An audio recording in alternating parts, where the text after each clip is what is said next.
Good afternoon again, everybody. I'd like to thank Carol Joy for inviting me to this whole day today. I think I'm the only presenter who doesn't work at Griffith. I have had 21 years in higher education, in clinical education. I've been a health practitioner since 1985. I recently retired and now I'm a clinical education specialist consultant, and I've been absolutely delighted to be parachuted in here today to just look at what a whole other university is doing about will. Back in the day, a couple of chapters ago, I worked at the University of New South Wales learning and teaching for 5 years, and it was during that time that I came across a group called the Australian Collaborative Education Network, ACEN. And I have to say, if you don't know, Carol Joy just received a Lifetime Award for her substantial contribution to that group, and it was well deserved. That introduced me, as a health practitioner and educator, that introduced me to the world of will outside health. Now, I didn't know anything about that because in health, will's mandatory. And here I got to join in conversations with all of the other disciplines at all of the other 39 universities plus the international universities, and hear how they were struggling to get people to think that work placements were important, and let alone how to do them, how to evaluate them. In a health hat on, I'm going to lectures internationally that have researched it to death and know exactly which employability skill is learned in which clinical setting. So I had the two different ends of the spectrum, and it was a great experience and one of the best things I've ever done to get outside my own discipline and to have a look. I sat on the ACEN board for 4 years. And it was during that time at the Geelong conference in 2012, after several nights of partying in the conference and at a conference breakfast meeting on the last day, a number of us got together and thought, let's do a project because, you know, we all like working with each other. And the project that we came up with at that time was this project, Building Institutional Capacity to Enhance Access and Participation and Progression in Will. Now, to me, that was very interesting because we do have to give access and we do have to be equitable in health, but the other disciplines do not. Now, at the time, this project finished last year. We finished the report in December, and I think it was only about 4 weeks ago that OLT decided that they were happy with the report. And when I checked 2 days ago, the report was not up on their website, but you will find it on the ACEN website if you go. I'll get to that more before. At that time that we were conjuring up a project, and the title came a year later after many more cups of coffee, the statement of intent, anybody heard the statement of intent? Yep. That came about in 2013, 2014? ACEN. Yeah, it was the Universities of Australia and large industry group representatives and the ACEN network all signed an agreement that they would all work together to increase will in all courses in all universities. So here's this big industry and universities getting together to sign, yes, we will do this. So that came along at the same time we were trying to work out how we were, as a university, going to increase access and progression. The industry came in on the other side and said, well, you know, we're here to help. Just park that in mind because it's going to be useful further down my presentation. The other thing, if anybody saw last year, the TEQSA framework, point 2 in the TEQSA framework, learning environment, how is diversity and equity managed? Point 5 in the domains in TEQSA, quality assurance, how is quality assurance ensured when education is delivered by other partners? Very much will, both points. TEQSA has a specific rule guideline as well. They have a specific rule guideline. Thank you. I thought I dreamt I saw that. Oh, I didn't. Right, excellent. But we had 5 university partners, QUT, Southern Cross, Griffith, Macquarie and Curtin. And this was our illustrious team and our affiliations at the time. You may know a few of them, you may not. Matthew was here. Oh, you know Matthew, Karen? Yep. Okay. And this is my last slide. So don't think you're going to get spoilt by slides. That's it. I'm the queen of Zen. Oh, background shrank. Oh, it's all gone out of shape. Sorry about that. Wasn't on my computer. So, literature review. The first thing that we did was looked at the intersection between work integrated learning and inclusive education to see if there was anybody who had led this brigade before us. The answer was no. 3 years of consultations with all sorts of different levels of consultation with a wide variety of stakeholders. Later, 5 university case studies, interviewing university academics, students via survey, webinars, symposiums, conference presentations, workshops, roundtable, we did it all. What we struggled with the whole time was we all understand the need to be inclusive in our lectures. We need to accommodate for students' diverse learning in our lectures or students with diverse needs. We take that as a given. We develop an online resource, we take it as a given that the principles of universal design need to be adhered to.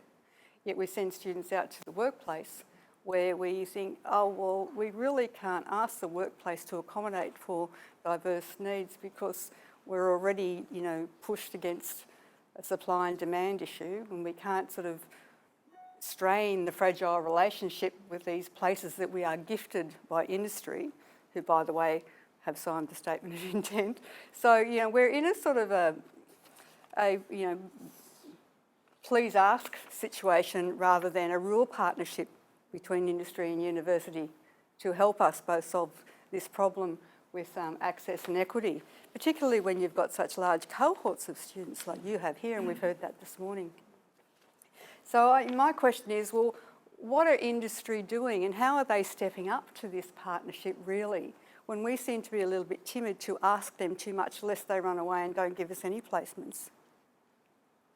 I think they're fair questions when we're talking about access and equity. I think they're conversations that we need to have. Through all the conversations that we had, and that slide's really shocking. You must have a smaller computer screen than I did. Don't know what to say. The survey that we offered students, we tried to particularly target students, ask them to identify whether they had children, whether they had a declared disability, whether they were first in family, whether they were Indigenous, but the numbers that we got back were far too small to give us any real data with what the particular issues of those students were. We just couldn't drill down that much. The students would have been identifiable and we just didn't have enough. But from all of the conversations that we had over all of the 3 years, and from all of the student responses in particular, 2 themes really fell out. Students want flexible options in WIL. They don't want one model, that's it, take it or leave it, or you don't get it. And they really do want the workplaces to be much more prepared for them. They really do need that. And I'm just going to read you a particular 2 quotes. One that talks about the preparedness of the workplace. Now, we go to great lengths here at university to prepare students to go there. And again, here we are on the back foot with the workplaces going, please don't be scared when we ask you too much because we really need you. But it's their workforce we're developing. A lot of them have graduate programs that they offer our graduates because they don't think the courses match their needs. They need to be brought into conversations more to come to the party about the undergraduate level education. So they're more a contributor at that stage, so that at the other end there's not such a gap. The conversations with the employers, I think, are the places that we need to work on in the future. This is just one student, and the discipline was built environment. This was their comment. A mentor dedicated to the student is best. Not always convenient for a business to have a dedicated employee, but essential. Who's ever been new in a workplace? It's an awful feeling, isn't it? You need somebody to go and talk to, let alone when you're learning in the workplace. So what's the workplace doing? Not providing somebody for students to, what are they doing? They've all been new in a workplace. This is where I think that we need to have conversations with them about how are they seeing it. Not so much their expectations, but how are they seeing the partnership here. A second quote: "Give notice to all staff about the students and explain that they should help students whenever possible and allow them to participate in procedures within their scope of practice. Don't judge us, we're learning." That was a health student. Poor student. This is their work experience, and this is how they feel after it. Now in health, we know that the student has many opportunities to go to a clinical placement. Most of the health disciplines have a small placement in first semester, second semester, throughout their whole course. Other disciplines, business, whatever, we all know them, they'll have a capstone unit.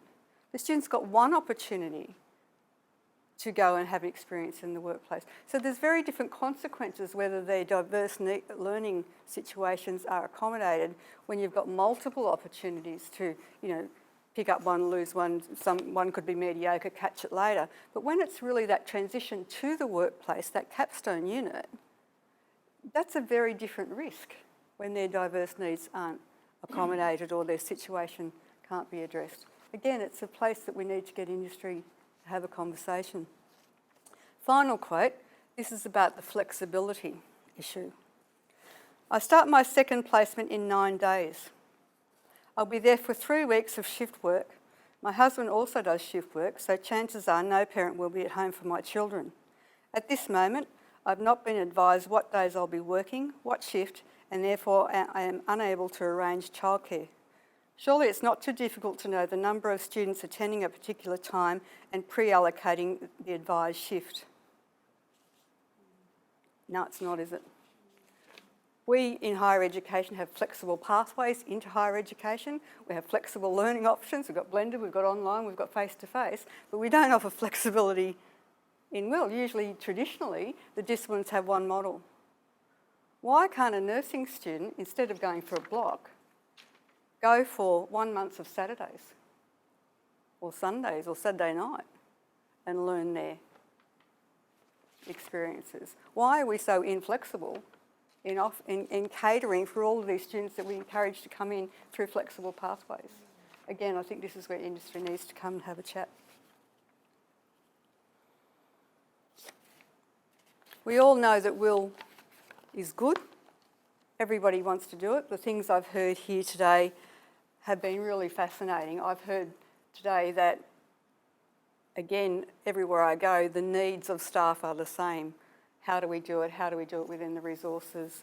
What's the university going to do to support me to make it easier? But really the question is, what's industry going to do to make it easier? We're developing their workforce. So we need to get them to the table.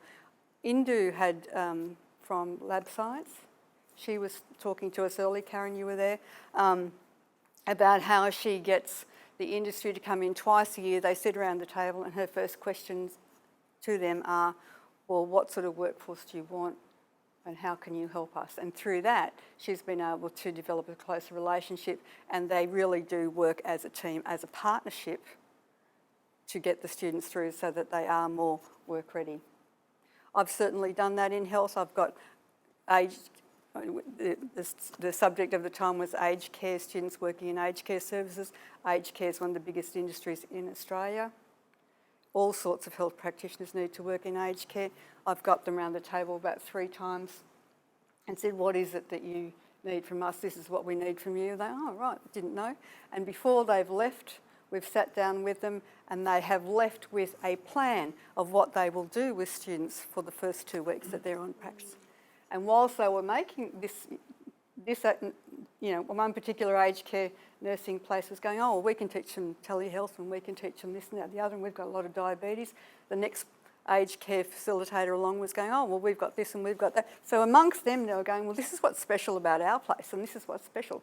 So they formed a little community of practice amongst themselves, all taking the students, and then we were able to say, that's great. Show the students that when they're there. If you think that that's really important for them to learn, put that in your plan of what you're going to do with them in the first 2 weeks. So they left those short 2-hour meetings, of which we fed them afternoon tea, makes everybody comfortable, and they went home going, oh, now I know how to do it.